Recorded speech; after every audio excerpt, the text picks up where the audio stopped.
Morning 9:30కి వెళ్ళి evening 6కి వస్తాము. అది కూడా ఇంటికి వచ్చేసరికి 7 అవుతుంది. సో ఇంటికి వచ్చాక ఏదో ఒకటి తినడానికి లేదని హస్బెండ్ తిడతారు. సో ఇవన్నీ మేనేజ్ చేయాలంటే చాలా స్ట్రాంగ్గా ఉండాలి కదా. సో నేనైతే ఏం లేవన్నమాట ఇంట్లో, బయట షాప్ నుంచి కూడా ఏం లేవు కొనుక్కొచ్చుకోవడానికి. సో అందుకే ఇంట్లో 20 రూపీస్ శనగపిండి ఉంటే దాంతో ఇన్స్టెంట్గా చేసేసాను అనమాట. ఏం లేదు, కొంచెం సాల్ట్ వేసి కొంచెం పసుపు వేసేసి పిండిని అయితే కలిపేసుకున్నాను అనమాట. శనగపిండిని మనం మురుకులకి చేస్తాం కదా అలాగా.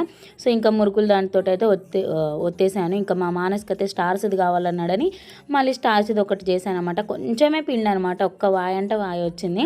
సో ఇంకా కొంచెం కరివేపాకు వేపేసాను. ఇది కొంచెం తక్కువ అవుతుంది అనిపించి మళ్ళీ అటుకులు ఉన్నాయన్నమాట, ఆ అటుకులు కూడా యాడ్ చేసేసాను. ఇంకా మా ఆయన కూడా మార్నింగ్ వెళ్ళి మళ్ళీ మా మమ్మీ దగ్గరికి బండి కాడ హెల్ప్ చేయడానికి వెళ్తారనమాట, బజ్జీల బండి కాడికి. సో ఇంకా రోజు ఎలాగో అక్కడే ఉంటాడు కదా, వాళ్ళ ఇంటికాడ ఉండేసరికి ఏం తినడానికి లేవు అని చెప్పి గులుగుతా ఉంటే అప్పుడు అక్కడ బ్యాగ్ వేసేసి ఇంకా ఇవి చేయడానికి వచ్చేసాను అనమాట నేను. సో ఇంకా కొంచెం అయితే కారం యాడ్ చేస్తున్నాను. చాలా బాగున్నాయి అనమాట టేస్ట్. అదే మనం ఇది బయట కొనుక్కోవాలనుకుంటే 50 రూపీస్ అవుతుంది. అదే మంచి ఇంట్లో చేసుకుంటే బాగుంటుంది కదా. ఓపిక ఉండాలి కానీ మనం ఆడవాళ్ళం ఎంత పనైనా చేస్తాము, ఎన్నైనా ఉంటాము. నువ్వేం లేదని చెప్పి తిడుతున్నావు కదా, అందుకే చేసాను. చూడు చెమటలు చూడు ఎలా ఉందో, అప్పుడు తెలుస్తుంది నీకు నేను చేశాను లేకపోతే షాప్లో కొనుక్కొచ్చాను.